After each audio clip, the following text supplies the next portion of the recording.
ایک مسلمان کے درجات کی بلندی بھی اسی میں ہے کہ انسان اپنے آپ کو نیکیوں کی طرف مائل کرے اور ان چیزوں میں جس میں اللہ کی قربت ہے اور اللہ کے ہاں انسان کی عصمت حاصل ہوتی ہے تو انسان ان نیکیوں کی طرف اپنے آپ کو راغب رکھے۔ روزوں کی عصمت شریعت مطہرہ نے بڑی مسلمہ بیان کی۔ اس طرح آپ صلی اللہ علیہ وسلم کا ایک اسوہ حسنہ یہ بھی ہے، لَقَدْ كَانَ لَكُمْ فِي رَسُولِ اللَّهِ أُسْوَةٌ حَسَنَةٌ، کہ آپ قیام اللیل کا اہتمام فرماتے اور اس کی بے پناہ آپ نے امت کو ترغیب دلائی، شوق دلایا ہے اور اس کو جنت کا باعث قرار دیا ہے۔ جامع ترمذی کی حدیث ہے، پیارے نبی صلی اللہ علیہ وسلم نے فرمایا، صلوا باللیل والناس نیام تدخل الجنت بالسلام، رات کو اٹھ کر نماز پڑھا کرو جب اکثر لوگ سوئے ہوتے ہیں، بغیر کسی خوف و خطر کے تم جنت میں سلامتی کے ساتھ داخل ہو جاؤ گے۔ گویا کہ یہ آپ کی عظیم بشارت ہے، اور جس بشارت کی بنیاد پر ایک مسلمان کو جہاں روزے کا اپنا آپ کو عادی بنانا چاہیے، اسی طرح کثرت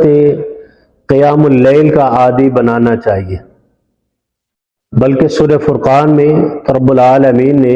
اپنے بندوں کی صفات یہ بیان فرمائی،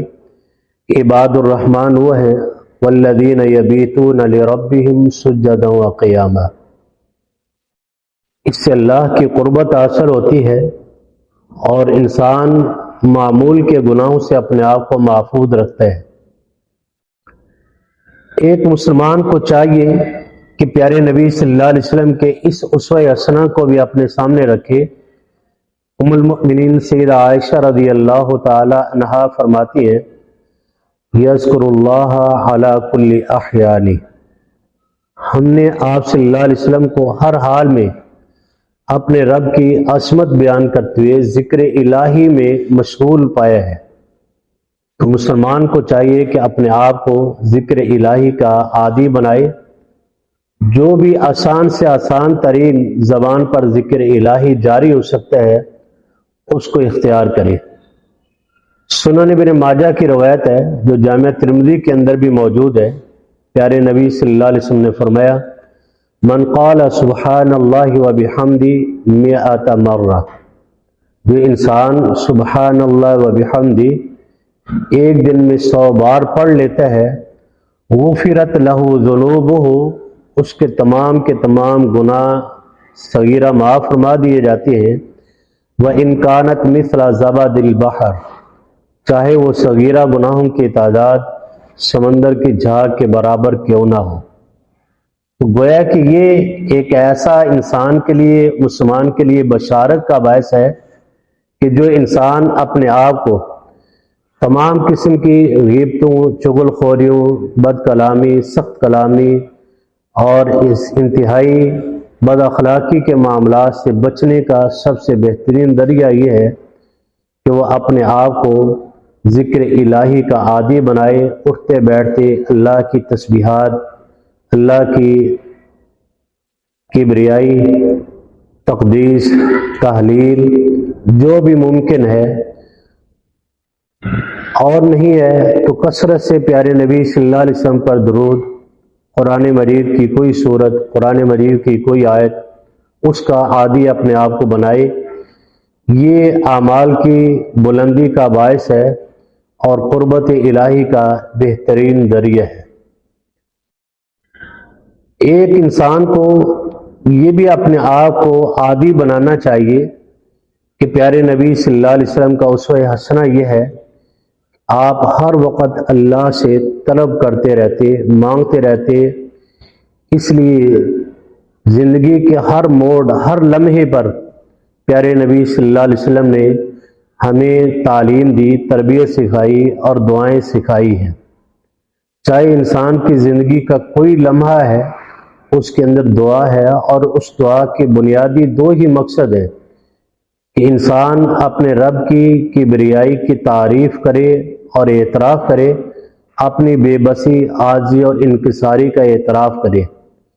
تو ہر دعا کے اندر انسان اپنے رب سے جب مانگتا ہے تو اپنے رب کو بڑا جانتا ہے، اس کی کبریائی، اس کی عظمت کا اعتراف کرتا ہے، اور اپنی بے بسی اور عاجزی کا اعتراف ہے کہ اللہ تیری رحمت کے سوا میں کچھ بھی نہیں ہوں اور کچھ بھی نہیں کر سکتا، نہ کوئی نیکی کا عمل اور نہ ہی کسی گناہ اور معصیت سے بچ سکتا ہوں۔